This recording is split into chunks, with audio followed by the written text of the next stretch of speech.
Rosa está, la primera radio católica de nuestra comunidad. Radio Santa Rosa, consuelo y paz. Radio Santa Rosa. Para el Perú y el mundo, Santa Rosa. Buenas nuevas en tu vida. Radio Santa Rosa, consuelo y paz. Radio Santa Rosa. La Sociedad Dominica de Medios de Comunicación, Sodomco, presenta A Pensar Más con Rosa María Palacios.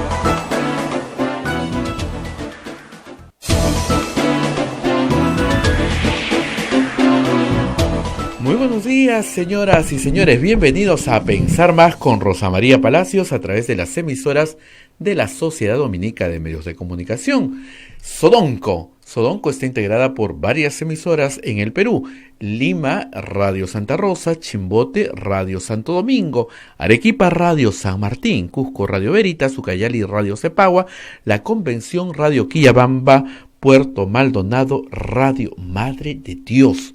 Emisoras dominicas del Perú. También hay otras emisoras amigas que se unen a esta transmisión y que en Huánuco es Radio La Decana, en Cajamarca, Radio Los Ángeles; Apumaqui Estéreo, AM Tagua nos pone en podcast en todo el Perú y el mundo, y también la página web de Radio Santa Rosa, www.radiosantarosa.com.pe. Ahí están toda la información, todos los programas de la radio, y también tenemos los aplicativos móviles. Estamos en el día número 46 de la inamovilización obligatoria, y bueno, vamos a saludar a Rosa María, que está ya en contacto con nosotros. Rosa María, muy buenos días. Muy buenos días, Abel, muy buenos días a todos los oyentes de Radio Santa Rosa en el Perú y en el mundo, que nos siguen día a día. Pues termina abril, Abel, termina hoy. Termina abril. Y terminando abril, podemos decir que es el único mes de nuestras vidas que probablemente pasamos encerrados, por lo menos eso esperamos. Un mes histórico va a ser, nadie se va a olvidar de este mes. Nadie se va a olvidar. Ahora, un mes difícil y duro, con muerte, por supuesto. No ha estado ausente esta, con mucho dolor, con mucha tristeza para mucha gente en el Perú y en el mundo también. Pero también con algunas esperanzas de que se abra una luz al final del túnel, que no la veíamos. Y vamos por partes. Quería empezar a ver, porque hoy vamos a tener al presidente de la Comisión de Salud del Congreso, por hacer algunos pedidos que, igual que tú, recibo. Hay muchos que simplemente no podemos hacer nada, no les puedo conseguir un test rápido, ni una prueba molecular, no les puedo conseguir una cama, no les puedo conseguir nada de lo que normalmente nos piden a los periodistas todos los días y que el gobierno dice que nadie pide porque no hay colapso, y resulta que sí hay colapso, pero en fin. Pero sí hay cosas que podemos solicitar que son de sentido común. Y te quiero contar un caso especial que también importa para otras enfermedades. Hay niños en el Perú diabéticos, lo que se llama diabetes tipo 1, que están controlando su enfermedad con un sensor que es bastante nuevo en el mercado. Es tan nuevo y el mercado peruano es tan chico que no hay ningún laboratorio que esté trayendo estos sensores. ¿Cuál es la ventaja del sensor? Que te lo colocas en el brazo de un niño, y inmediatamente el sensor va marcando si necesitas o no insulina, porque te va marcando tus datos de glucosa. Incluso puede mandar un mensaje. Entonces, no tienes que estar pinchándote los dedos 5, 6, 7 veces al día, porque el sensor hace ese trabajo. Se llama Freestyle y ha sido muy bien recibido por los niños y por sus padres, porque permite un manejo de la enfermedad muy controlado, muy efectivo, y regula, ¿no es cierto?, la necesidad de insulina, pues son niños insulino dependientes. Estos sensores, como te decía, no los venden en el Perú porque no es un mercado atractivo. Es chiquito, no hay tantos, en fin. Entonces, ¿qué hacen los padres? Como en muchas otras enfermedades, los traen como turistas. O sea, alguien se va de viaje, lo encargas porque se vende en las farmacias de los Estados Unidos. Entonces los traes y los tienes. Pero tienen fecha de expiración. Se acaban, no duran para siempre. Y hay muchos niños diabéticos o que ya se les acabaron los sensores y están regresando al método de pincharse los dedos, que no era el método con el que estaban controlando su enfermedad, o niños que están con los sensores al vencer ahora en mayo, porque nadie tiene sensores para más de 2 meses. Es muy raro, o si los tienes porque los acabas de comprar y los tienes pero a todo el mundo lo agarró en nada la cuarentena. Entonces van 45 días y los niños se están quedando sin sensor. ¿Qué están pidiendo los padres? Que los dejen importar esto vía correo, o sea, courier, DHL, un FedEx, cualquiera de estas empresas, te lo puede traer sin ningún problema al Perú. Y ustedes dirán, entonces, ¿cuál es el obstáculo? El obstáculo es que el MINSA, el Ministerio de Salud, dice que esa es una importación de dispositivos sanitarios y que necesitas registro sanitario para traer los sensores para tu hijo que ya usa hace bastantes meses.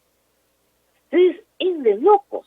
Y así como este caso, el chiquitito, bueno, está el caso del señor que no puede ingresar al Perú, el respirador que él mismo ha importado, porque dice, yo soy un paciente de riesgo, tengo obesidad, no quiero quitarle un respirador a ningún peruano, me he quedado atrapado en el Perú, yo no vivo acá, lo he importado y está en aduanas y no lo dejan ingresar al Perú.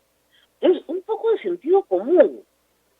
Si ese señor se enferma, va a ocupar un respirador que podría no ocupar porque ya tiene el suyo listo, callado, esperándolo en aduana. Si los niños no tienen un buen manejo de su enfermedad, hay que llenar las emergencias de chicos con hiperglicemia o hipoglicemia o haciendo comas diabéticas porque no tienen el control que tenían antes de su enfermedad. Entonces, y así hay otras enfermedades raras, huérfanas, que necesitan un medicamento que no se comercializa y que normalmente se trae vía turismo. Entonces, por favor, en el Ministerio de Salud, un poquito de sensatez. Si hubieran aviones y aeropuertos, ni siquiera estaríamos discutiendo esto. Se hace ya. Entonces, hay que permitir que algunas personas puedan obtener el medicamento o el dispositivo que necesitan para cuidar su salud y justamente no saturar el sistema de salud. Es complicado a veces entender esto, pero espero que se entienda. Nadie está pidiendo un favor o un privilegio. Están pidiendo sus medicamentos o están pidiendo los dispositivos que necesitan. Reitero, como son mercados chicos, eso no se importa al Perú. Uno no va a la farmacia y lo compra acá. En Estados Unidos sí. Entonces, se trae vía turismo. No hay turismo. No hay importación. Es un desastre. Pero en fin, hay también más listas de pedidos. Por supuesto, ayer he firmado una carta solicitándole al presidente del Poder Judicial, al doctor De Caros, que se convoque una sala plena para que se discuta qué cosa es peligro procesal en los casos de prisión preventiva, que son el 30% de los reos en cárcel, cuando todo está en confinamiento. O sea, ¿cuál es el riesgo procesal? Que esa persona fugue. ¿A dónde va a fugar si no hay aviones? Entonces, los manden con arresto domiciliario en su casa o los manden con alguna otra medida, pero que se revisen esto y pronto. Porque lo que está quedando claro, Abel, es que los lugares que están confinados, donde ingresa el virus, la enfermedad se expande muy rápidamente. Miremos el caso de la mina Antamina. No se controló al paciente 1, 2 o 3 y en 14 días tenías 200 contagiados, que es lo normal. Hay una escuela de policía, ahorita en Puente Piedra, que tiene 500 cadetes contagiados. 500 son jóvenes, felizmente, gracias a Dios, van a salir adelante.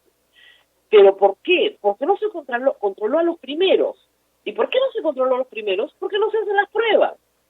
Regresamos al mismo problema. El mercado de Caquetá. El mercado de Caquetá tiene un número inmenso de contagiados y el Estado nos ha dicho que tenemos que ir a comprar. Entonces, si tú le dices a la gente que vaya de compras, ¿cuál es la lógica? Controlo el mercado. ¿Por qué? Porque ese es mi foco de contagio. Ahí se disemina la enfermedad. Pero no se disemina a través del que va al mercado, como era la crítica constante, sino se disemina a través del que vende en el mercado. Porque una vez que todos los vendedores del mercado están contagiados, van a contagiar a todos los compradores. Rosa María, Sí. permíteme decirte que Esa fue nuestra pregunta el día 14 de abril y no nos contestaron. Por eso qué importante es la repregunta. El día 14 de abril le preguntamos al presidente de Radio Santa Rosa, señor presidente, hay muchas denuncias de que gente que vende en los mercados y supermercados da positivo. Y no tuvimos respuesta, nos explicaron sobre lo que era una prueba serológica, una prueba, la otra prueba, y ya, y nada, y ahí quedó todo. Y no hubo repregunta. Así es.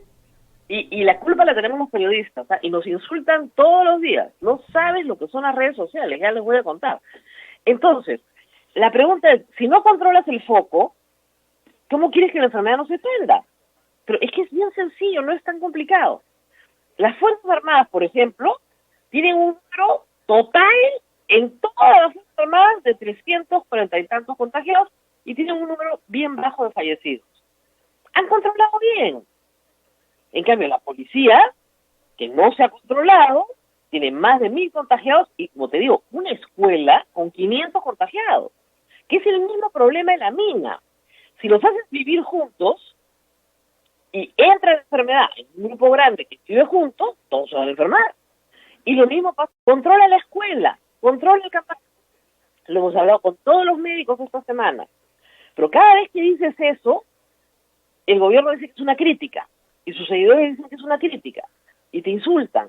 Y te estás diciendo, esto es lo que hay que hacer y se hace en todas partes. Es que no se puede pedir más porque no hay más pruebas.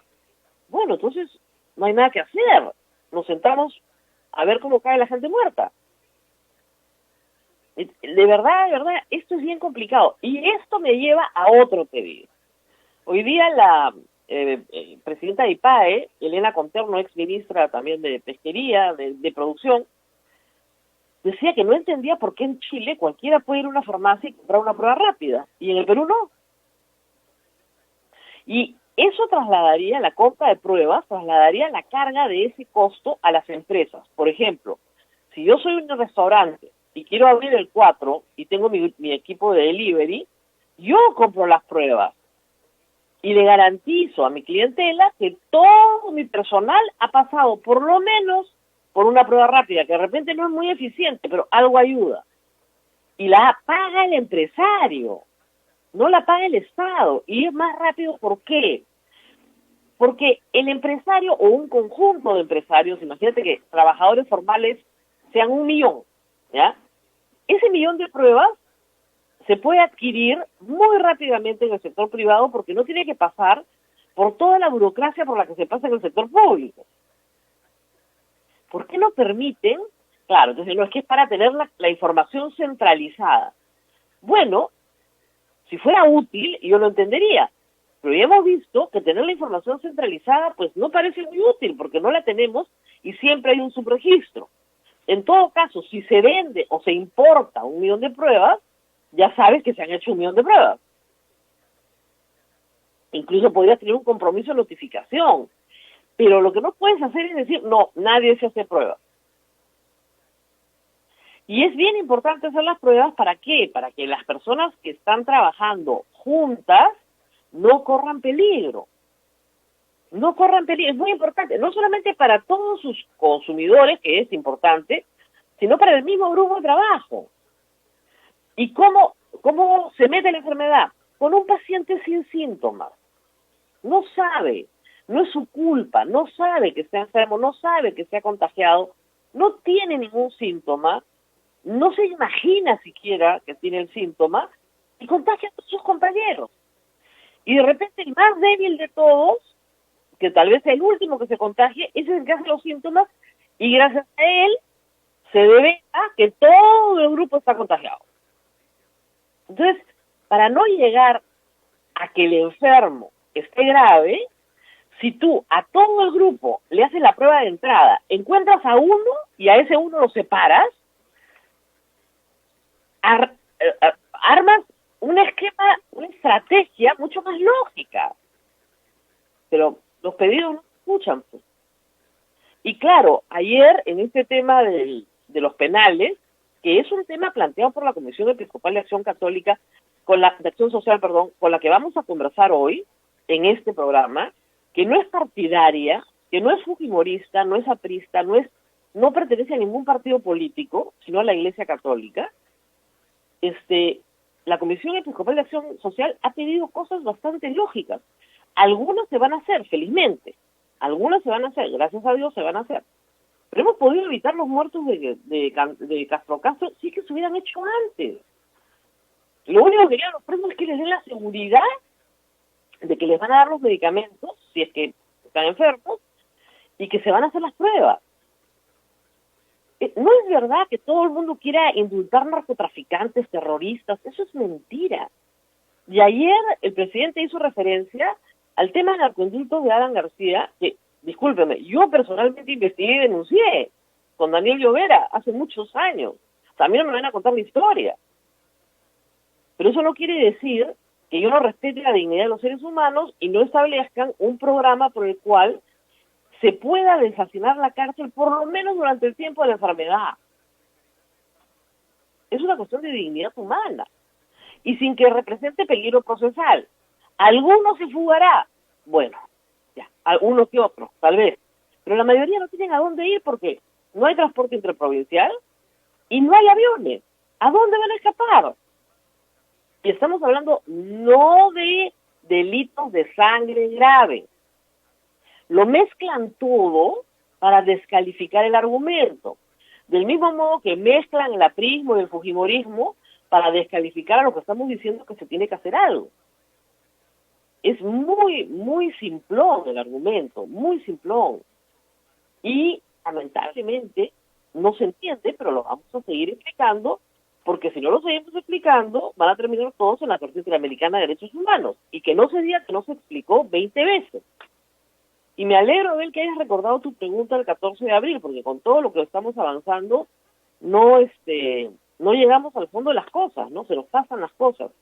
Pero este abril se preguntó, ¿por qué? No porque queramos que cierren los supermercados y que castiguen a la empresa, no, porque queremos que se aísle al que está contagiado en un momento en el cual hay mucha exposición a otros.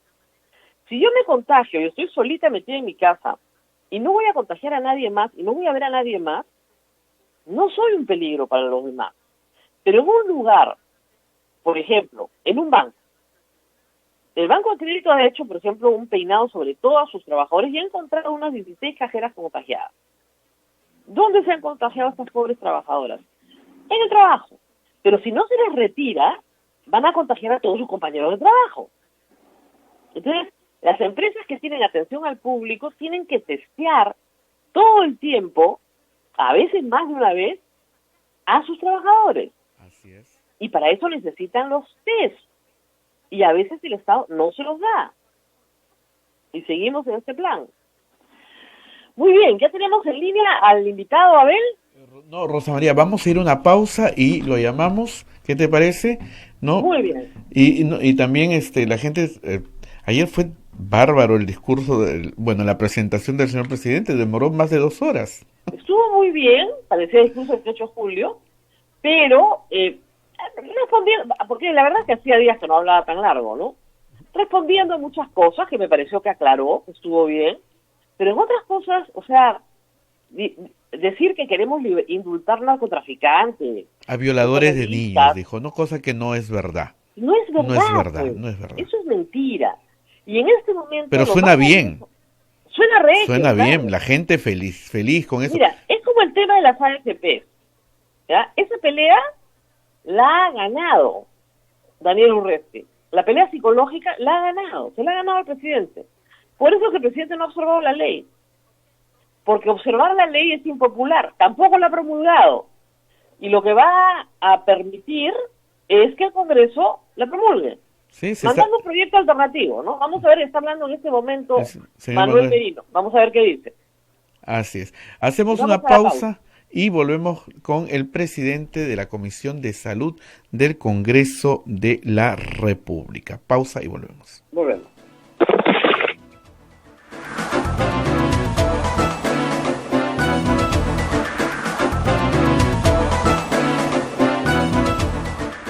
Sodomco, Sociedad Dominica de Medios de Comunicación. Somos la primera emisora católica del Perú. La primera en llevarte la mejor información, veraz y precisa, desde el mismo lugar de los hechos. Radio Santa Rosa, buenas nuevas en tu vida. ¿Quieres dejar de usar lentes? ¿Mejorar tu salud visual? Ven a Oculáser, la mejor clínica especializada en ojos.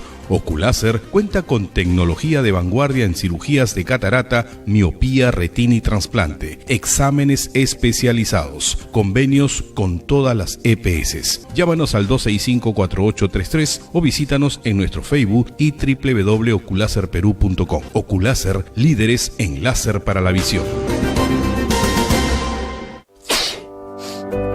Al estornudar y toser, expulsamos partículas de saliva con alta carga viral, capaces de ingresar a tu cuerpo, convirtiéndose en el principal responsable de producir y propagar enfermedades respiratorias como el coronavirus.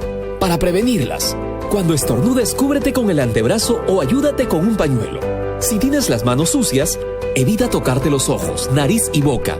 Lávate con abundante agua y jabón durante 20 segundos y evite el contacto con personas. Buenas nuevas en tu vida. Sodomco.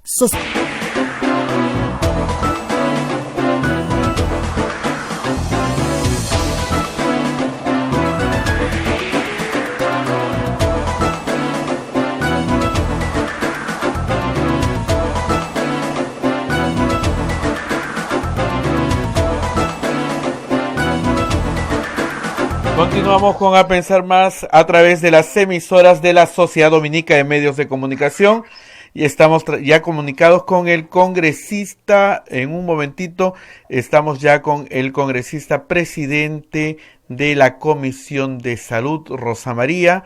Un momentito, estamos haciendo la conexión. ¿El congresista ya nos está escuchando? ¿Sí? Ya, perfecto.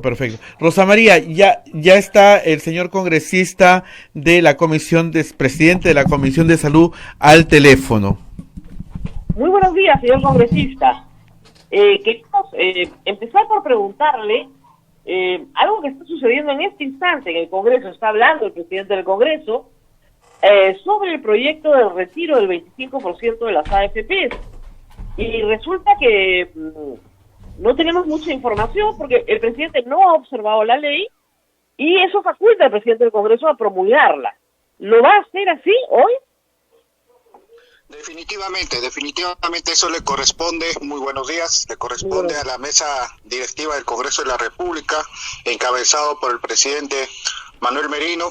Pues tengo entendido que hasta las 12 de la noche no llegó ninguna observación y desde ese punto de vista le corresponde aprobar el proyecto de ley del retiro del 25% de la AFP encabezado por nuestro colega Manuel Merino. Ok, entonces eso es lo que va a suceder, digamos, hoy día mismo lo van a promulgar, ¿cree usted? No podría decirle eso, depende ya pues de la mesa directiva. Muy bien. Señor congresista, usted ha estado en contacto con el ministro de Salud, entiendo que han habido sesiones donde han podido escucharlo. ¿Cómo evaluaría usted en este momento el manejo del Ejecutivo respecto de la pandemia? Hay dos aspectos importantes, dos sectores que son importantes en esta crisis sanitaria que estamos viviendo contra el COVID-19. El primer sector importante que tendría que ser el ente rector de todo el sector es el Ministerio de Salud. Sabemos muy bien que el ministro de Salud, Víctor Zamora, está en gestión recién hace un mes, pero vemos la calidad también del trabajo que está realizando y las supervisiones que está realizando a los productos o a los equipos de protección personal que se está enviando al interior del país. En tanto, el otro sector importante también es de salud, donde se ve pues en las puertas de los diferentes hospitales acá en la ciudad de Lima y en el interior del país bastantes quejas porque no cuentan no están contando con estos equipos de protección personal para poder atender a las diferentes personas que acuden a estos centros hospitalarios. Así es. Entonces, ustedes han detectado un primer problema en lo que se refiere a equipos de protección. Definitivamente no es que nosotros, es el clamor de los héroes de blanco que día a día vienen reclamando por sus diferentes gremios, por sus diferentes sindicatos, que tenemos cartas que nos han enviado como Comisión de Salud y nosotros tenemos pues que encaminarlos también todos esos pedidos que ellos hacen a favor de la gran mayoría del sector salud que solicita equipos de protección personal. Usted mismo lo puede ver en los medios de comunicación, el clamor de los médicos, el clamor de las enfermeras, el clamor del personal técnico de enfermería que no cuentan con una mascarilla, no cuentan con un mantil adecuado para la respectiva atención que se tiene que dar. Congresista, le aviso que el señor Merino acaba de anunciar ya con su mesa directiva la promulgación del proyecto sobre el retiro del 25% de las AFPs. Me imagino que será en las próximas horas. Ahora, ¿qué le ha respondido el ministro de Salud cuando ustedes le han trasladado esta preocupación? El ministro de Salud está también acorde con nuestra propuesta que tenemos que hacer mesas de trabajo para sumar los esfuerzos. No estamos para restar. Y el mismo ministro indicó que vamos a hacer mesas de trabajo coordinados entre la parte ejecutiva y la parte legislativa, como tiene que ser. Tenemos que trabajar de la mano, dándonos el soporte a ambos. Es importante porque estamos en una crisis sanitaria, las muertes van en ascenso, los mismos personas contagiados con COVID positivo van en ascenso. Hay un dilema también entre las estadísticas que da el Ministerio de Salud y las otras informaciones periodísticas que no concuerdan con la realidad.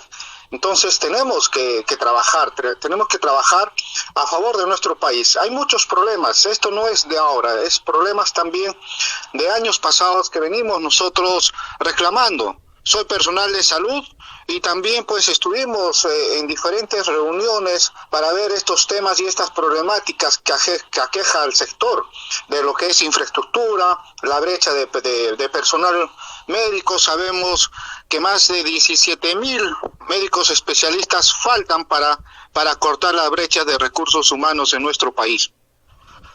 Claro, pero le aviso, doctor, por si acaso, que ya estamos viendo la ceremonia de promulgación de la ley. No han esperado nada, ya la están promulgando a primera hora de la mañana y la mesa directiva ya la está firmando. Me imagino que se envía al peruano hoy mismo, mañana aparece publicada, por si acaso. Bueno, muy bien.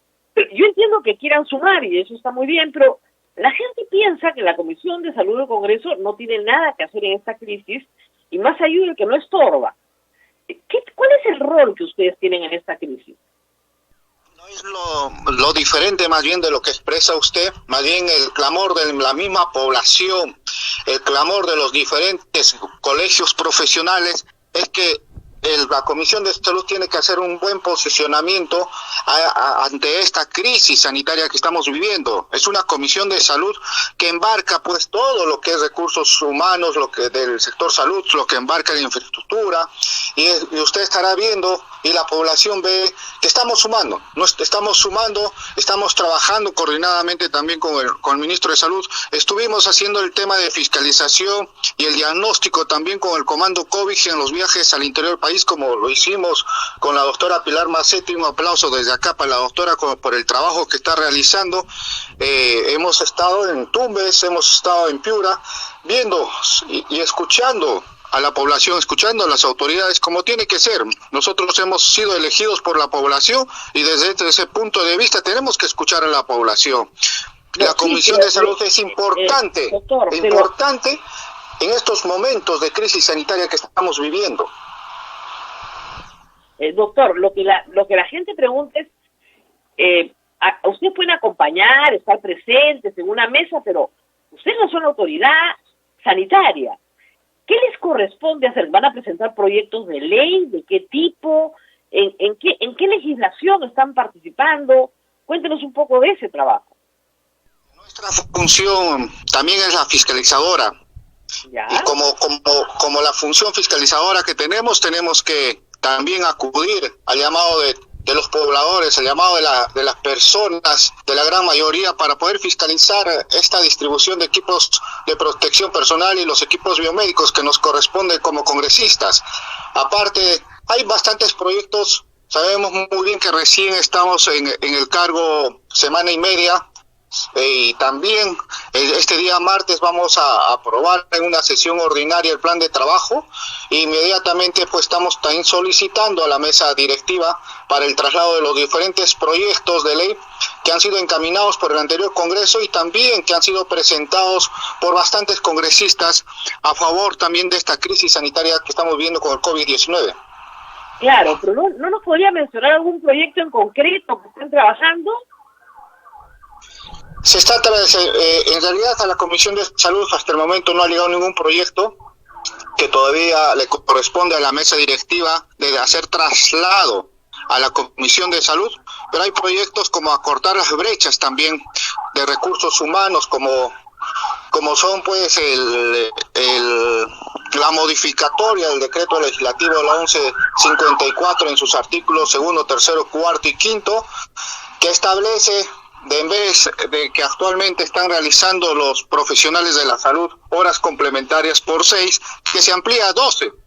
Que se amplía a 12 horas porque los necesitamos a estos profesionales de salud en emergencia, los necesitamos en servicios críticos como es unidad de cuidados intensivos, que en sus días libres puedan pues también laborar en estos servicios que lo que más se necesita ahorita es profesionales especializados. Doctor, pero ¿eso necesita una ley?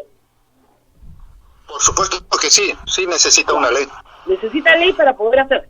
Y en las facultades delegadas al gobierno no se le ha entregado la disposición para poder hacer esas modificaciones laborales. Perdón, no le escuché. En las facultades delegadas al gobierno no podría entrar alguna disposición para hacer estas modificaciones laborales.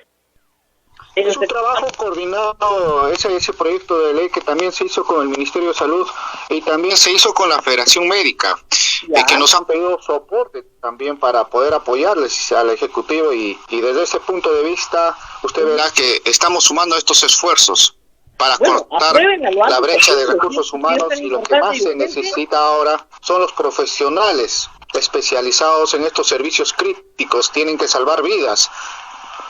Claro, pero digamos, hay urgencia, ¿no? Entonces, ¿para cuándo sale esa ley? Inmediatamente que la mesa directiva nos los traslade los diferentes proyectos a la Comisión de Salud. Ahí vamos a hacer el dictamen correspondiente. Ah, todavía no hay dictamen. Yo pensé que ya tenían listos los dictámenes para que se apruebe. Ya no.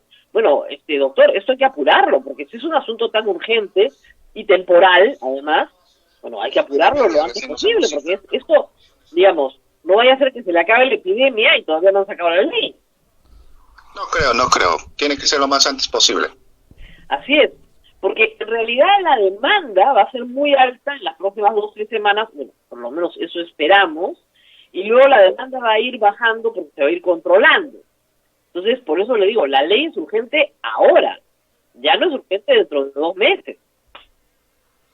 Que esta ley también va a servir para el futuro. No sabemos muy bien hasta cuándo va a demorar esta crisis sanitaria que estamos viviendo.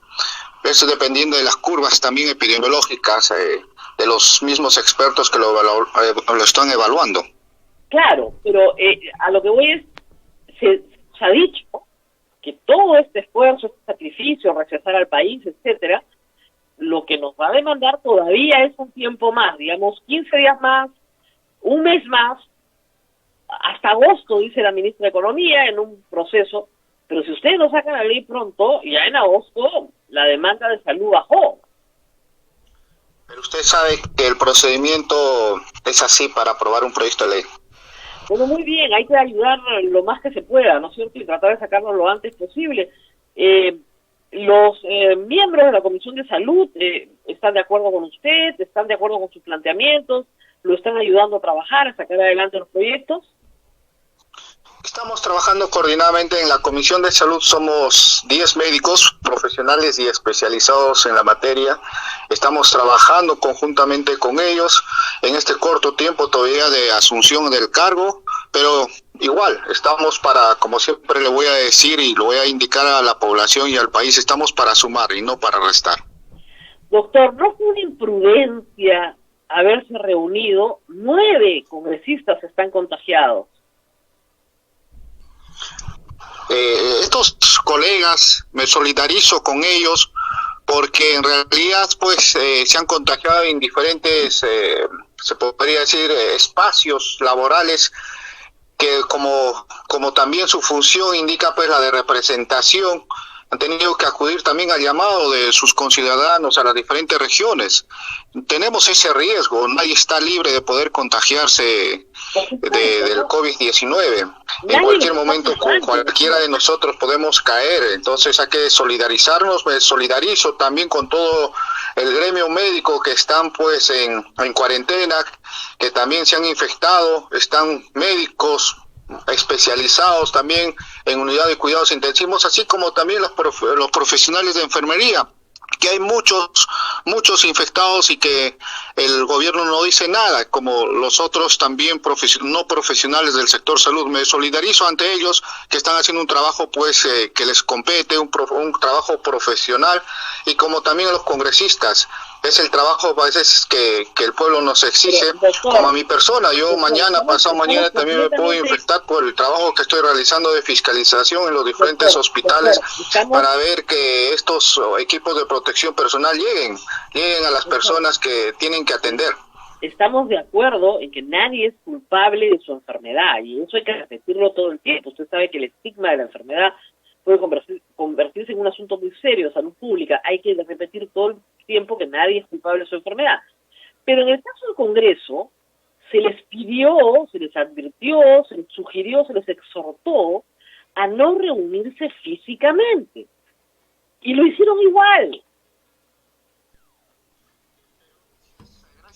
Esa reunión que nosotros tuvimos, pues, es este proyecto también de la AFP. No podemos criticar y podemos ver el historial de los diferentes congresistas que se han contagiado con COVID-19. Son en diferentes periodos y no todos. En realidad, pues, se podría decir de repente ninguno es el que se ha contagiado en ese pleno. En realidad, si usted saca la curva epidemiológica de cada uno de los congresistas, son en periodos muy diferentes y son periodos que no concuerda con la misma plenaria que nosotros tuvimos. Entonces, en algunos han salido al día siguiente pues positivo en la prueba rápida, y eso indica que hace más o menos 7 días anteriores al pleno se han podido infectar de repente visitando también sus regiones. No, doctor, porque no había transporte ya interprovincial, recuerde usted, ese es uno de los problemas. Uno de los congresistas de Podemos dice que se contagió, cree, con la congresista Lazo en una entrega de canasta, que en realidad no tenía por qué estar, pero en fin, y luego se reunió con su bancada, con la bancada de Podemos en el Congreso, es una de las bancadas promotoras de esta ley de las AFPs, han almorzado juntos y dice que ahí se han contagiado todos. Entonces, se les dijo que no estuvieran juntos. Entonces, es un problema cuando no se tiene mucha disciplina en las instrucciones. Yo creo que ya entendieron, porque ya ahora sí ya no hay, todas sus reuniones son virtuales, ¿verdad, doctor? Sí, todas las reuniones son por la plataforma virtual del Congreso. Perfecto. Y así se puede trabajar. Se puede trabajar muy bien. Hay cosas que se coordinarán por teléfono, pero se puede trabajar bastante bien. Muy bien, doctor, muchas gracias por estar con nosotros. Y en la plataforma virtual las sesiones se están llevando con normalidad y sesiones extraordinarias también. Y la población ha visto de estos últimos días de la convocatoria a estos 3 funcionarios de la parte ejecutiva, que se realizó con toda la cordialidad y también se realizó con todo lo normalidad para una plataforma virtual y por ser primera vez también. Así es. Así es. Muy bien, doctor. Muchísimas gracias por estar con nosotros esta mañana. Y adelante. Doctor, un momentito, Rosa María, un segundito. Sí. Hay una pregunta en concreto para el doctor. Dice, por favor, piden preguntar al congresista Merino, al señor Omar Merino, si puede investigar lo que pasa con las farmacias vecinas que se anunció la señora Molinelli, y también anunció aquí el doctor Ugarte el día lunes, donde se aseguró el reparto de medicamentos a los asegurados que somos pacientes crónicos, y esto es, dice aquel señor Carlos Regal que nos escribe, completamente falso. Yo no tengo medicinas desde el 27 de marzo y no hay cuándo me den los medicamentos, porque me han llamado de farmacias vecinas para decirme que mis medicamentos están agotados en el mercado y que espere a que me llamen cuando completen mis recetas. Bueno, y es claro, se está pidiendo que se puede investigar qué pasó con las farmacias vecinas de salud. Gracias por la pregunta. Inmediatamente nos vamos a dirigir, y también como nos compete el tema de la función fiscalizadora, lo vamos a hacer. Gracias más bien por la pregunta, gracias por la inquietud y gracias también por la entrevista. Un abrazo más bien a todos. Gracias, muy amable. Muchísimas gracias, congresista. Un abrazo virtual. Muy bien, muchas gracias, señor congresista, y estaremos pronto nuevamente en contacto. Vamos a una pausa, Abel, y regresamos con Monseñor Eizaguirre. Él es el presidente de la Comisión Episcopal de Acción Social, que ha tenido una propuesta tal vez crítica de la situación en penales, pero que tiene que ser atendida porque es razonable. Vamos a una pausa y volvemos con él. Vemos.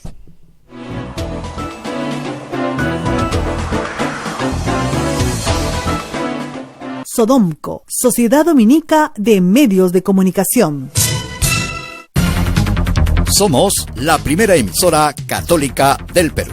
La primera en llevarte la mejor información, veraz y precisa, desde el mismo lugar de los hechos. Radio Santa Rosa, buenas nuevas en tu vida. ¿Quieres dejar de usar lentes? ¿Mejorar tu salud visual? Ven a Oculáser, la mejor clínica especializada en ojos. Oculáser cuenta con tecnología de vanguardia en cirugías de catarata, miopía, retina y trasplante, exámenes especializados, convenios con todas las EPS. Llámanos al 265-4833 o visítanos en nuestro Facebook y www.oculaserperú.com. Oculáser, líderes en láser para la visión. Santa Rosa, buenas nuevas en tu vida. Sodomco, Sociedad Dominica de Medios de Comunicación. Continuamos con A Pensar Más con Rosa María Palacios a través de la Sociedad Dominica de Medios de Comunicación, Sodomco. Rosa María, ya está Monseñor, presidente de la Comisión de Acción Social, CEAS, en la línea telefónica, Monseñor Eizaguirre. Adelante, Rosa María. Monseñor, muy buenos días. Queríamos escuchar cuál es la inquietud o la propuesta de CEAS respecto a la situación en penales en este momento. Bueno, Rosa María, nos duele mucho lo que está sucediendo en los penales, nos duele mucho que muchos presos, muchos privados de libertad en las cárceles del país estén alarmados y estén ahí un motín tras otro, y la motivación es siempre hacer llegar un pliego de reclamos, ¿no? Sienten abandonados, sienten no tomado en cuenta, tienen temor, como es natural, y sentimos que ante eso las respuestas que se han dado han sido lentas y no han logrado satisfacer, ¿no? Entonces, desde nuestro planteamiento, desde la Comisión Episcopal de Acción Social, siempre buscando velar por la vida y los derechos de todos, y también de los privados de libertad, pensamos que es urgente atender estas necesidades y estos reclamos que están haciendo los encarcelados del país, ¿no? Para evitar una mayor tragedia y para que evitar que se empeoren las cosas. Disculpe la pregunta, Monseñor, pero creo que es necesaria la aclaración después de haber escuchado ayer al presidente. ¿La Comisión Episcopal de Acción Social es aprista, fujimorista o tiene alguna afiliación política? Absolutamente no, y eso tenemos que dejar muy en claro. Nuestra participación nunca tiene una motivación política, no tenemos ningún compromiso político con nadie. Nuestra entrada siempre es a partir de la doctrina social de la Iglesia, que nos insta a trabajar por los pobres y por el Evangelio, las exigencias del Evangelio. Entonces no tenemos color ni partido político. Nuestro interés, a diferencia de cualquier otro,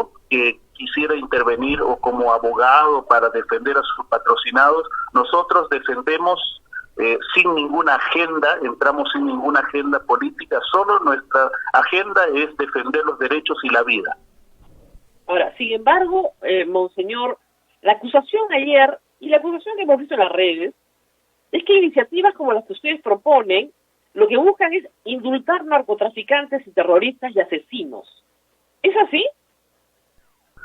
Bueno, nosotros hemos venido planteando desde hace un buen rato nuestro respaldo a que se establezca claramente el trabajo de una comisión de indultos, pero hemos señalado desde el primer instante, y lo hemos repetido una y otra vez, que nosotros no estamos diciendo liberen a todos los presos.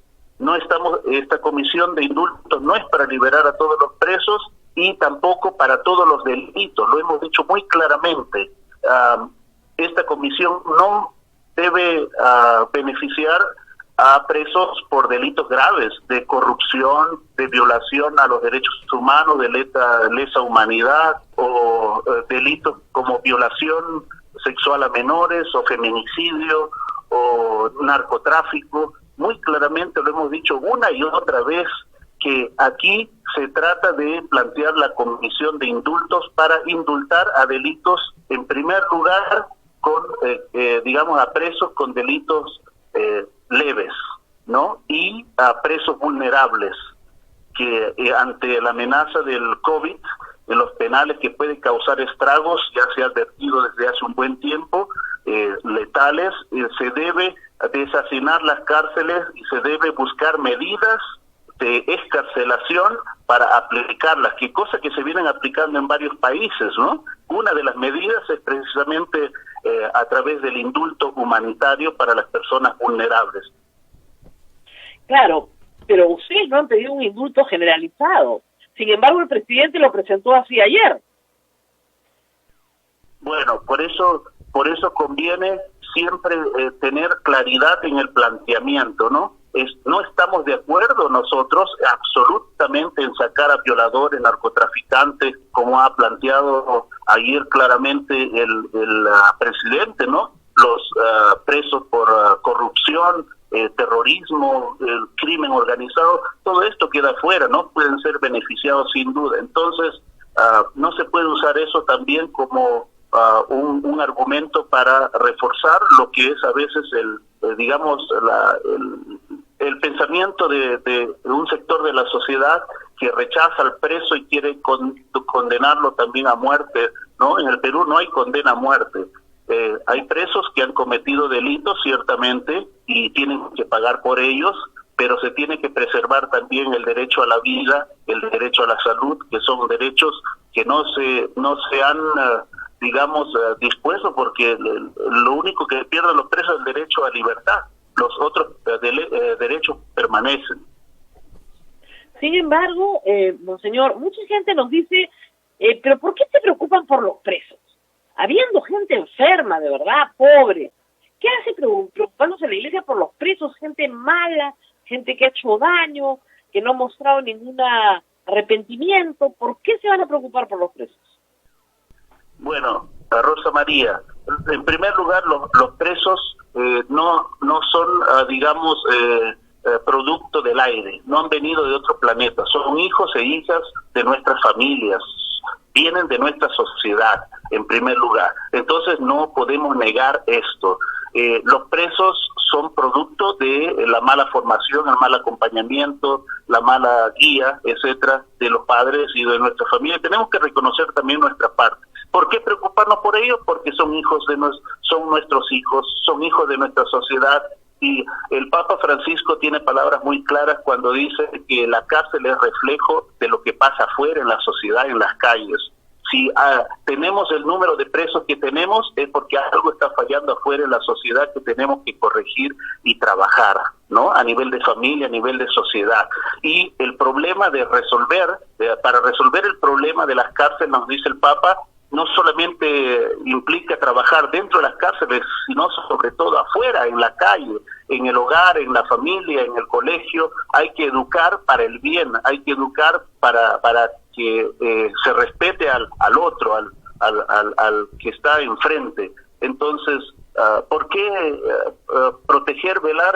Nuestra motivación siempre desde la fe católica, siempre es desde el Evangelio, de la doctrina social de la Iglesia, que nos insta, nos mueve a defender al que está en situación de dolor, nos insta a atender al hambriento, al que está sediento, al enfermo, al que está en la cárcel. Eso viene de Mateo 25 y de la doctrina social de la Iglesia, que nos dice el mismo Jesús: cuando hicieron uno por estos pequeños, lo hicieron conmigo.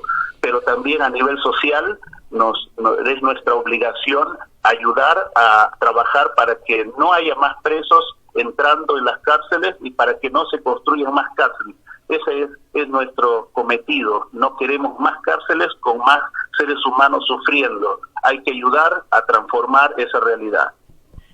Monseñor, en la experiencia en SEAS, que tiene tantos años trabajando en las cárceles, me gustaría que dé un testimonio que pueda ser valioso para nuestra audiencia. ¿Es posible resocializar al hombre que delinquió o a la mujer que delinquió?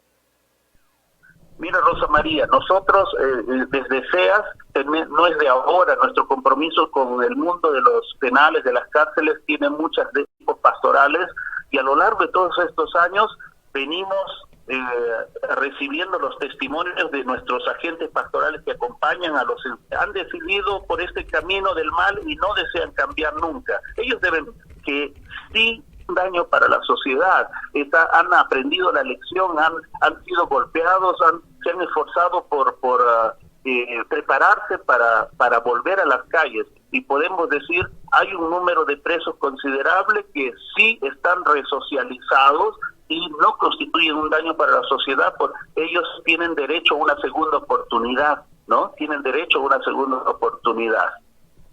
Hay también, Monseñor, un grupo grande de personas que no tienen condena. O sea, se presumen inocentes, pero están presas por su peligrosidad para la investigación. Hay muchos que están pidiendo al Poder Judicial que intervenga, porque en realidad esta sí es una decisión del Poder Judicial. Desde SEAS, ¿han logrado ustedes comunicarse con el presidente del Poder Judicial?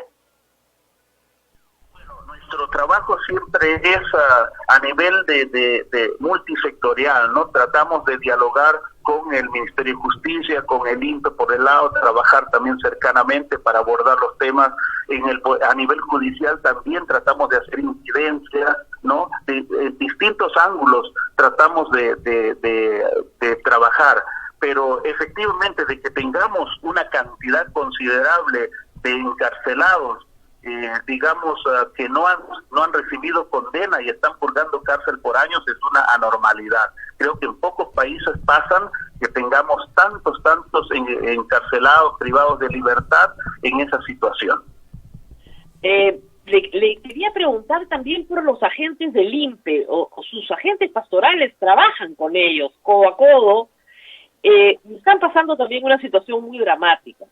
Recién ayer se les ha reconocido un bono, pero son los que han llevado la peor parte en todo esto, porque ellos sí pueden entrar y salir, pero ellos son los que han estado transportando la enfermedad. ¿Qué propuesta hay para el caso de los agentes del INPE, los penitenciarios? Rosa María, realmente nuestra concepción, digamos, del servicio pastoral que realizamos en las cárceles no está dirigido solamente a los privados de libertad, también incluimos al personal penitenciario, y también nos duele, y hemos manifestado una y otra vez a través de mesas, de reuniones que hemos tenido y comunicaciones con las autoridades del gobierno, nos duele mucho, pues, en medio de esta crisis, mandarlos a hacer su trabajo sin las condiciones mínimas garantizadas, ¿no? De salubridad, de seguridad que ellos necesitan. Y efectivamente, ¿no? Hay un malestar también en el personal penitenciario que ha sido evidenciado a través de videos y protestas, incluso públicas, ¿no? Que están reclamando. Nos interesa la persona del encarcelado, del privado de la libertad, y también siempre reclamamos y también siempre pedimos por el personal penitenciario, que debe tener todas las condiciones para realizar bien su trabajo, y que hoy día, y con razón, porque son los que se mueven del penal a la casa, a la familia, porque trabajan ciertas horas en el penal, ciertas horas vuelven a casa, luego al penal otra vez. comprensible el temor, el miedo que tienen, y muchos de ellos ya han sido infectados y han muerto algunos agentes del INPE también, ¿no? Producto de esta crisis, y nos duele también. Monseñor, ha habido una respuesta, le digo, un poco de verdad lenta, como usted dijo al principio, del Ministerio de Justicia. Parece que se van a hacer algunas cosas, no muchas, por deshacinar las cárceles, digamos, no muchas, pero ¿no le pareció extraña la reacción del presidente ayer?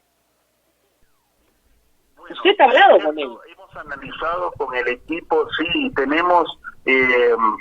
hemos analizado las palabras, y ciertamente la comprensión, digamos, la mirada que se deja ver detrás de esas expresiones tan duras nos desconcierta, y no coincide también con nuestra mirada, ¿no? Nosotros tenemos una visión distinta del preso, no lo miramos en función de su delito, sino en función del ser humano detrás, ¿no? Sí, ciertamente, pero tendremos oportunidad de manifestar nuestra discrepancia y también nuestra mirada, digamos, nuestro abordaje, y manifestarlo también pero sí, ha sido unas expresiones bastante directas. Yo creo que estaban dirigidos a un cierto sector que está defendiendo, presumo yo, a narcotraficantes, que no es nuestro caso, y no es el caso de los organismos que velan por los derechos humanos, que aquí no hay agendas que defender, excepto el ser humano que sufre detrás, y no recibimos ningún pago para defender a nadie. Tampoco, hay que decirlo. Es nuestra labor. Abel, no sé si tienes alguna pregunta del público. Más que pregunta, yo quisiera que es una reflexión de Monseñor, porque hay cada comentario, uno de verdad que como tú dices, Rosa María, da ganas de bloquear, porque se habla tanta tontería. Para los que algunas veces hemos ido a la cárcel a ayudar y sabemos de verdad que lo que se vive en la cárcel, Monseñor, entendemos este trabajo. ¿Qué le diría pues a todas esas personas que tienen el título de católicos, pero no aceptan el tema de la resocialización? Y hay una pregunta interesante también que hacen: ¿cómo sería la cárcel ideal? Ponen por ahí. Bueno, en realidad la cárcel ideal sería que no tengamos cárcel, ¿no? O sea, como sociedad, que no tengamos que digamos, castigar a personas que cometen delitos. Eso sería lo ideal, pero sabemos que eso no va a ser posible, ¿no? Pero lo que tenemos que ayudar a reflexionar a la sociedad en su conjunto, ¿no? De que pues no podemos mantenernos en una visión, digamos, ser creyentes, ser católicos, ser hombres o mujeres de fe, y tener una visión negativa de revancha, ¿no? Siempre apostamos por el ser humano. Nosotros creemos en la redención, creemos en el perdón, sin duda, no el perdón gratuito tampoco, el perdón se basa en la justicia, ¿no? Pero tenemos que ayudar a cambiar esa mentalidad negativa que a veces se tiene del preso. Se condena tácitamente a todos por igual. El preso, todos, escuchamos eso de la gente, un sector de la población, de la sociedad, que dice que mueran, pues han cometido muchos delitos, no tuvieron contemplación al cometer los crímenes, han matado a tantos, han matado sin piedad algunos. ¿Qué piedad podemos tener ahora? O sea, no podemos nosotros caer como sociedad en esa visión indolente y como de venganza social, de revanchismo, ¿no?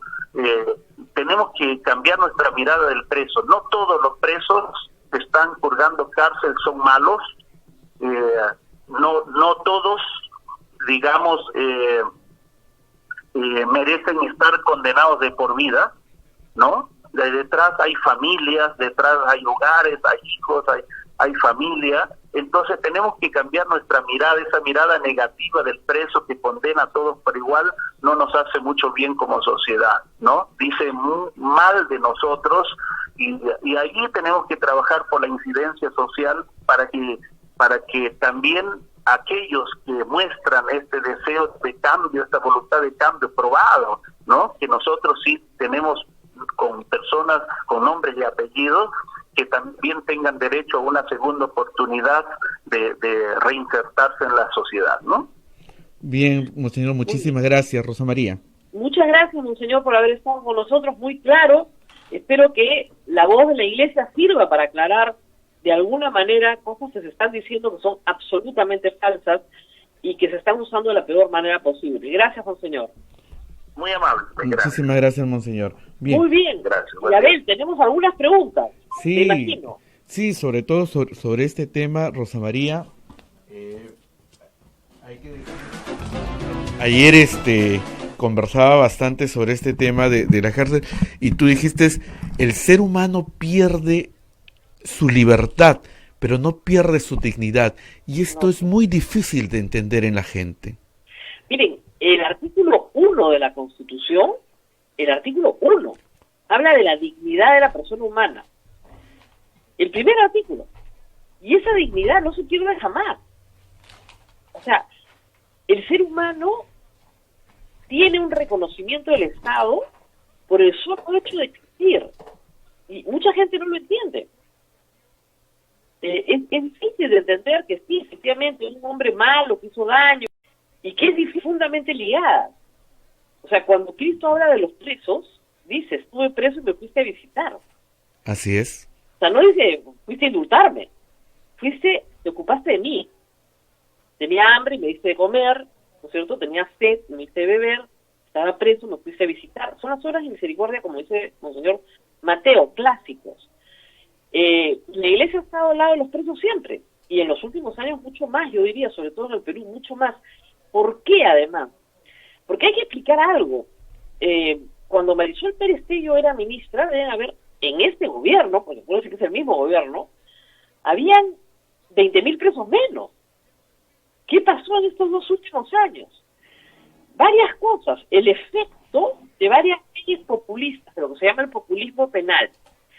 Incrementas penas sin ningún orden y sin ninguna lógica, simplemente porque el pueblo reclama sangre, y sin hacer cárceles. Entonces, si tú incrementas las penas, incrementas los tipos penales, y no creas cárceles, y además haces una interpretación muy restrictiva que obliga a imponer prisión preventiva a todo el mundo, entonces, claro, vas a tener 20.000 presos más.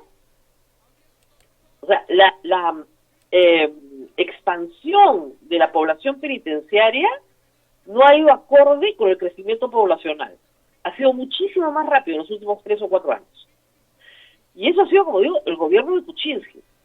En el gobierno de Kuczynski, que es el efecto de leyes aprobadas en el gobierno de Humala, que incrementaron penas en el Congreso una tras otra, y desde el gobierno de García también. O sea, que García con una mano los indultaba y con otro lado aumentaba penas, ¿no? Entonces es una cosa esquizofrénica. Pero eso es lo que ha pasado. Hay una cosa que se llama populismo penal, y lo que estamos viendo con los 97.500 presos es la consecuencia de eso. Por ejemplo, en el tema de deudores alimentarios, realmente, ¿qué sacas metiendo los presos? Yo necesito que el deudor alimentario trabaje para que pague la deuda alimentaria. No, lo meto preso. No tiene sentido. Y habían 2.000 deudores alimentarios. Han salido 200 porque han pagado su deuda, lo que significa que sí la podían pagar. Pero 1.800 no tienen cómo pagarla tampoco. ¿Entonces no van a salir? Se supone que no hay prisión por deudas. Entonces, el populismo penal hace esto. Y hay que combatir el populismo penal, porque también, hay que decirlo, el populismo penal es muy popular. La gente cree que todo el problema del delito se resuelve de manera penitenciaria. Y como dijo Monseñor, el problema del delito no se resuelve de manera penitenciaria, se resuelve un paso mucho más atrás, en la sociedad y en la escuela, en la familia, en los espacios donde se ve tentado el joven a entrar a la delincuencia. Ahí. Y la verdad es que, como decía Monseñor, lo ideal no es construir más cárceles, lo ideal es tener menos delitos y menos delincuentes. Eso es lo ideal. Pero en fin, ahí estamos. Bien, Rosa María, también, bueno, ayer el presidente ha dado mucho material para conversar. Sí. Y bueno.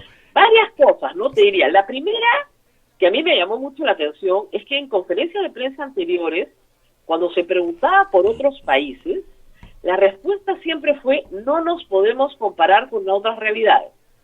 No sé si tú lo habrás... Oiga, señor, en Chile, en Argentina, están haciendo otras cosas y no les va tan mal como a nosotros. No nos podemos comparar con otras realidades. Y ayer la conferencia de prensa empieza con: vamos a compararnos con otras realidades. Uh-huh. Me pareció que es un giro extraño, pero es, en fin, un giro. Creo que lo que sí ha sido positivo es que por lo menos ya no se culpa a la gente de su enfermedad. O sea, ayer no se ha culpabilizado a la gente de su enfermedad, me parece. De repente se me escapó en algún momentito, pero no se ha culpado. Y como habrás notado, no hubo ningún anuncio importante. La bola toda la mañana había sido que nos mandaban el 1 de mayo, el 2 de mayo, el 3 de mayo, o sea, 3 días seguidos a encerrarnos. Así es. Esa era la bola, todos lo hemos escuchado, todo el mundo le dio por WhatsApp el mensaje firme, ya, y yo siempre, no hay nada, en fin.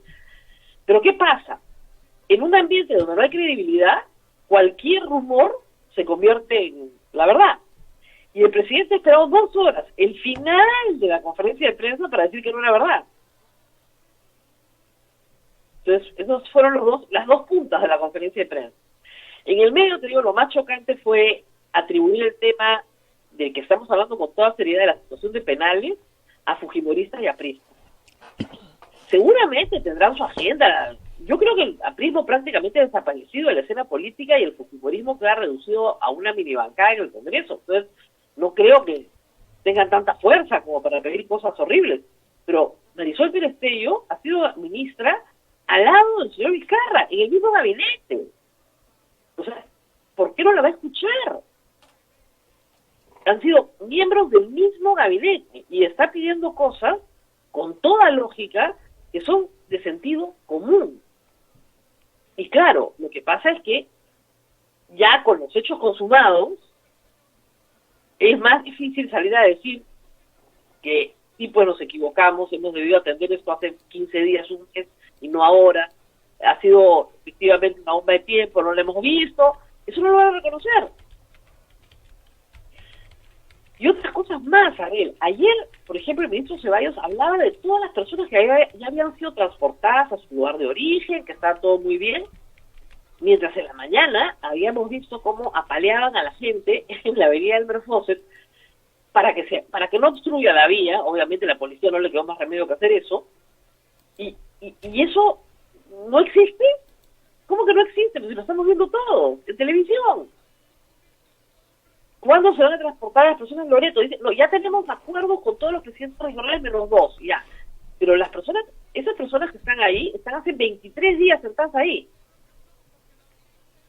Si les vas a decir no, diles no de una vez. Pero no tienen a dónde ir. Igual en la avenida Iquitos, hoy de la mañana también tomaron la avenida Iquitos. O sea, esto se va a multiplicar, se están advertidos, y las respuestas que te dan son: está todo bajo control, ¿eh? Está todo bajo control, aquí no pasa nada. Está todo controlado. Y en el caso del ministro de Salud también, no hay ningún problema. Camas hay, UCIs hay, todo hay. De nuevo, yo escuché y decía, entonces, ¿quiénes son estas personas que me escriben? Son malas, son gente, ¿no? Ahora, positivo sí que el presidente diga que por fin los médicos van a ir a buscar a sus cosas a los enfermos. Que era una estrategia muy importante. ¿Qué pasa? El presidente lo explicó bien ayer, parece que ya lo entendieron. Hay personas que no presentan síntomas o que presentan los síntomas de un resfrío. Dolor de cabeza, tos, poco de moco, ¿no? Te sientes mal, tienes mucha fiebre, etcétera. Esas personas, ¿qué le dicen? El 113, tome paracetamol, tome bastante agua y descanse. Y eso, algunas no tienen ningún problema y 7 días después salieron adelante y se acabó. Pero otras se ponen mal muy rápido. Esas personas llegan pésimas al hospital. cuando han podido tener un tratamiento de soporte, una especie de profilaxis previa que nadie les da, porque ningún médico los ve, porque no hay médicos que vayan a las casas de las personas infectadas. No hay. Y estamos hablando de médicos que pueden ser de otras especialidades, no tienen que ser intensivistas, pero que tengan un entrenamiento, y como decía ayer el doctor Robert Palacios, salen desde el primer nivel de atención, desde centros de salud, desde postas, desde pequeños policlínicos, salen en brigadas y van examinando pacientes y dicen, sí señor, usted esté tranquilo, perfecto, tome esto, tantos días, y si evoluciona bien, salió, si no, por favor avísenos. O sea, no dejar que el paciente llegue en estado crítico. Cuando has podido darle algún paliativo que de repente atacaba bien la situación y no llegaba al estado en el que estaba. Hoy por hoy la gente que está enferma en su casa está sola, como te decía ayer. Y si tiene un conocido médico, lo va a llamar por teléfono para que se le recete algo. Entonces, en algunos casos le dicen, oye, parece que lo tuyo ya se está complicando y se está moviendo una cosa bacteriana, vamos a darte este antibiótico. Depende de cada persona. La doctora Mazzetti ayer ha hablado de este asunto que hemos hablado toda la semana, de los corticoides antiinflamatorios, que se va a comenzar a dar desde la puerta del hospital. Bien, pero también se le tiene que dar al enfermo que está en su casa, que sí tiene síntomas no graves, pero que puede evolucionar muy rápido hacia la gravedad. Entonces, creo que ya comenzaron, por lo menos en eso, no sé cuándo lo implementen, pero por lo menos lo dicen, entonces eso ya es positivo, ¿no? ¿Qué más te llamó la atención a ti, Abel? Bueno, del mensaje, esto populista, para mí muy populista del señor presidente, haber dicho, porque he tenido que bloquear a varias personas que repiten lo mismo, o sea, quieren que salgan violadores, salgan feminicidas, salgan asesinos. Eso no es verdad y eso es lo que se repite y se repite y se repite. Y te comento algo más que he tenido que, ¿no? Me imagino que es el desconocimiento de las personas. ¿Y qué hace la iglesia? ¿Qué ha hecho? La iglesia ha hecho muchas cosas y ha ofrendado muchas vidas. Ayer tú misma me pasabas un video de cómo los sacerdotes en todas las partes del mundo también están silenciosamente en primera línea ofreciendo su vida, ¿no? Son cosas que las personas desconocen y el desconocimiento también es atrevido y a veces te hace escribir cosas inciertas. Lo que pasa es que la Iglesia Católica no anda con una trompeta diciendo todo lo que hace. Como dice la Biblia, ¿no es cierto? Si tú tocas una trompeta delante de tus buenas acciones, no esperes un premio del cielo, porque ya te lo tomaste acá en la tierra. La Iglesia no anda con la trompeta pues cacareando todo lo que hace, pero hace un montón de cosas. Darle de comer a mucha gente, para empezar. Ayer miraba en la Casa Hogar San Martín de Porres una cola inmensa de personas separadas, obviamente, con sus bolsitas, porque como está cerrado el comedor, les daban el producto en especie, en la mano, para que se preparen en su casa, ¿no? La iglesia sigue trabajando, silenciosamente sigue trabajando. El hogar de San Martín le debe estar dando de comer más o menos a 300 personas indigentes en el centro de Lima. Sí. Sin ayuda del Estado, o sea, están trabajando full y nosotros a veces lo cacareamos un poco para ver si hay gente que nos ayuda, ¿no? Para poder mantener esa obra tan importante para los dominicos, pero en general todas las parroquias, iglesias, en todo el mundo están haciendo un trabajo enorme y justamente porque hacen ese trabajo por décadas, conocen la necesidad de la gente. Seas no está en los penales este año, Seas está hace 30 o 40 años en los penales. O sea, con agentes pastorales muchísimos años. Y conviven con los presos, conocen su realidad. Entonces no son gente improvisada que está entrando hoy día a criticar porque le tiene mala fe al gobierno. Y lo que está pasando, que a mí me preocupa muchísimo, Abel, es este ambiente totalitario, ¿no? De dictadura. Si tú levantas la mano y dices, oiga, por favor, atiendan a estas personas que están en necesidad, estás criticando al gobierno. Claro que estoy criticando, ese es mi trabajo. Mi trabajo no es sobar al gobierno, o sea, para sobones hay un montón. Mi trabajo es decir, oiga, señor, hay gente en necesidad. Y usted me está diciendo que está atendiendo la necesidad. Muy bien. Bueno, acá hay un grupo de gente que está en necesidad. ¿Por qué no hay respuesta? Otra cosa interesante que ha pasado un poco desapercibida, porque la conferencia de prensa tapó un poco, fue la presentación de la ministra de Economía en la Comisión de Economía del Congreso. Y digo interesante porque sí nos da una orientación un poco mejor. Lo que ha dicho la ministra es que la economía en el Perú, o sea, que el PBI va a caer menos 5.8, que es el cálculo que tienen, pero que para revisarlo en agosto puede ser más. Y que muchos factores en el mundo, no solamente en el Perú, han terminado siendo muy malos por una economía que va a entrar en recesión. No lo digo con esas palabras, pero menos 5.8 es no crecer ni este año ni probablemente el próximo. O sea, el país ha quebrado. Y cada día de cuarentena cuesta 0.01% del PBI, cada día. Entonces, estamos perdiendo PBI todos los días. Pero presentó un plan de reinicio de actividades para mayo, junio, julio y agosto en 4 fases. Muy interesante. Entonces, ahí tú ves, como les decía, un plan de salida con algunas fechas tentativas, pero un plan de salida. Lo que necesitamos del Ministerio de Salud es que nos digan cuál es el plan de salida, o sea, más o menos. Yo no estoy pidiendo una bola de cristal. Si la ministra de Economía puede hacer una prospectiva, ¿por qué el Ministerio de Salud no puede hacer una prospectiva? O sea, nos dijeron que el día más alto de muertes iba a ser el 27 o 28 de abril. Primero nos dijeron que iba a ser el 15 de abril. Después nos dijeron que el 27 de abril. Ahora no tiene bola de cristal. No se entiende. De verdad que no se entiende. Y sobre el tema del número de fallecidos, de nuevo, el ministro insistió en que él adoptó una metodología mundial, pero ahora dice que sí conocen, que sí tienen conocimiento de cuántos son los sospechosos no contabilizados. Y bueno, porque en realidad los parientes de esos sospechosos tienen que estar en el cerco, porque para eso haces los cercos, aíslas, o sea, haces el test, aíslas y a esa persona le pones un cerco respecto a las demás.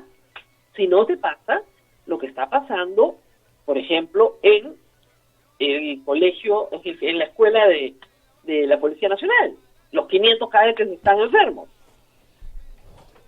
Eso es lo que... ¿Y saben qué pasa? Que yo me imagino que es fácil de explicar y difícil de hacer, como muchas cosas en esta vida, pero por lo menos que nos den una explicación.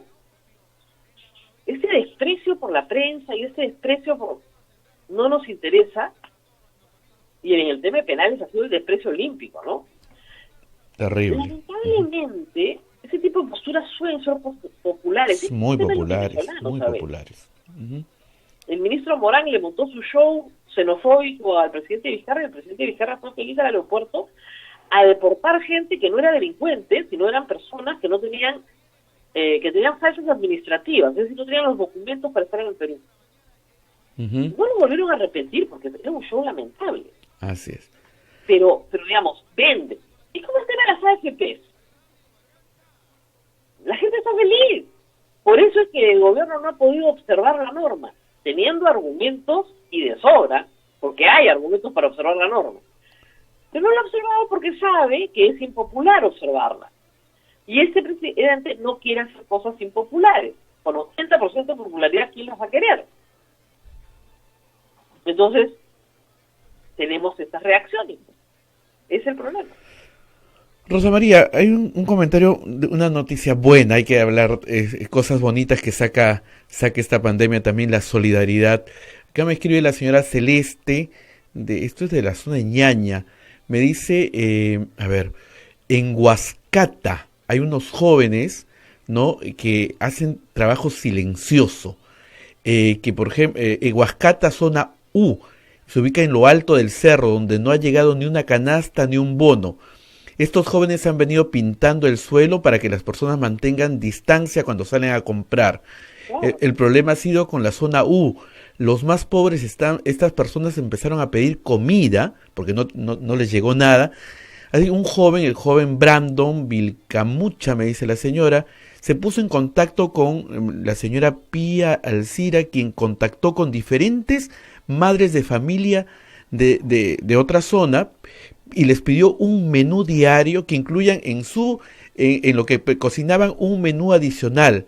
Y estos jóvenes pasan recogiendo el menú y se lo llevan a las personas que no tienen nada. Empezaron con 4, dice ahora son 25 familias las que mandan menú a gente muy, muy pobre que no tiene nada, en la zona de Huascata, Ñaña.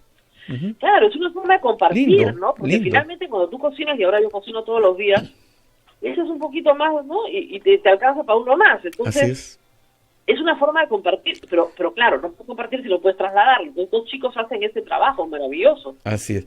Pero no sé... Hay cosas muy sencillas, desde el hecho, por ejemplo, de pintar la vereda para que la gente se pare en un sitio, cosas pequeñas que está haciendo muchísima gente con muy buena voluntad. Pequeñas colectas que se hacen para comprar equipos de protección, de todo. A ver, iniciativas chiquitas y grandes. Chiquitas, Ayer sí. veíamos a una familia que venía desde Puente Piedra con su camionetita llena de desayunos para toda la gente que está durmiendo en el piso en la avenida Iquitos. Llegaba, bajaba su desayuno con su haciendo. Se destaca y hay que destacarlo, ¿no? Hay que destacarlo, claro. Y sí, nos hacen un pedido, a ver, hagamos el llamado al MIDIS. Dice que ellos, estas personas de este cerro, de esta punta del cerro, salieron de Ñaña, salieron favorecidas con el bono 380, pero en la página del MIDIS aún sale que está en proceso, ¿no? La gente de ahí las está ayudando económicamente porque es gente que no tiene nada que comer, nada, absolutamente nada, y están haciendo un llamado al MIDIS, ¿no? Para que mire pues qué pasa por ahí, porque dice las señoras que pueden, llaman por teléfono para ayudar a estas personas, pero no, sus bonos no salen, o sea, están allí, pero no salen los bonos. Ese es otro problema. A ver, problema fuerte. Cada vez que el presidente anuncia un bono, la gente cree que va a salir mañana, y demora unos días. Y deberían decirlo bien, en 5 días o en 10 días, o sea, algo más certero, ¿no? Para no generar ya la ansiedad que tiene una persona. Imagínate que te digan, ya, resuelto tu problema, pero tu problema se va a resolver todavía dentro de una semana. Entonces, te genera una sensación de ansiedad terrible. Entonces, sí creo que eso se puede mejorar, ¿ah? Bueno, pero cada vez que uno dice que se puede mejorar, salen 100 trolls a matarte, ¿no? Y además, hoy día, desde ayer, además es gracioso, porque yo no puedo decir que son del gobierno, pero parece bien organizado, ¿no? Porque los mensajes son igualitos. En el tema de los penales son idénticos los que tú recibes y los que yo recibo. Que se mueran los delincuentes, no tuvieron piedad, o sea, todos igualitos. Y contra mí yo antes la escuchaba, pero ahora ha cambiado. Sí. Y yo la quería patita. Todos igualitos, ¿ya? Pero te estoy hablando de 30 iguales. Todos repiten yo antes, pero ahora en la misma línea. Eso es consigna, pues. O sea, tengo muchos años en este negocio para no darme cuenta cuando hay consignas, ¿eh? Y miren, les voy a poner un ejemplo básico. ¿Por qué le ha ido tan bien a Segur Resti con la norma de FP al punto que la ha logrado sacar sin que la observe el señor presidente y él se la atribuyó como un triunfo personal? Porque es un experto en inteligencia y en comunicación. Es de esas armas en el ejército. Ha sido entrenado en esas armas en el ejército. Conoce la guerra psicológica perfectamente. ¿Ustedes creen que en este gobierno no hay nadie que sepa de guerra psicológica en medio de una pandemia? Lo que pasa es que lo que nos damos cuenta somos seguramente pocos y raros, pues, pero por favor. En fin, a ver, vamos a seguir peleando por las causas nobles. No se preocupen ustedes los que nos escuchan, vamos a seguir ahí. Y en efecto, el gobierno en el tema de los penales ayer se equivocó. Porque creo que ha insultado a un grupo muy importante de la Iglesia Católica que está trabajando en penales hace años sin ninguna agenda política. Y que lo único que quiere es que se haga evidente que hay un problema que merece atención y respuesta.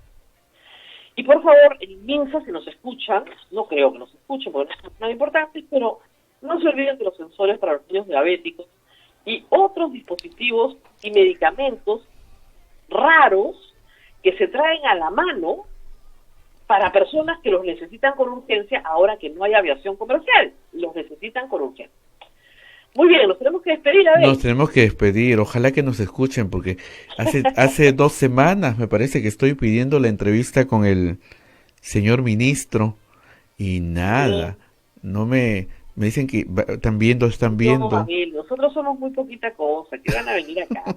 Por teléfono nomás, no queremos que... Sí, no, te digo ni por teléfono, no. Imagínate. Bueno, muy bien. Estaremos pronto nuevamente. Hasta el lunes, Rosa María. El lunes, porque mañana es 1 de mayo, el día del trabajo. Día del trabajo, ¿no? Nos toca descansar. Porque acá no hemos parado de trabajar, ¿ah? O sea, hay gente que dice, estas son vacaciones. Seguramente para algunos serán. Pero para lo que nos toca a nosotros, en Radio Santa Rosa, nadie ha descansado nada. Hemos trabajado duro. Así es. Muy bien, saludos a todos por allá. Bien, gracias. Rosa María, un gusto y nos reencontramos el lunes. Que pases un bonito día del trabajo mañana. Eso es. Hasta pronto. Hasta pronto. Chao, chao. Chao.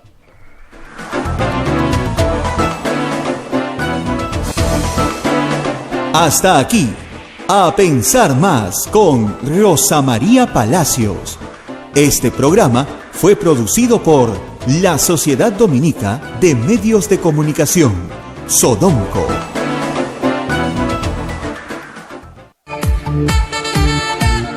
Radio Santa Rosa, buenas nuevas.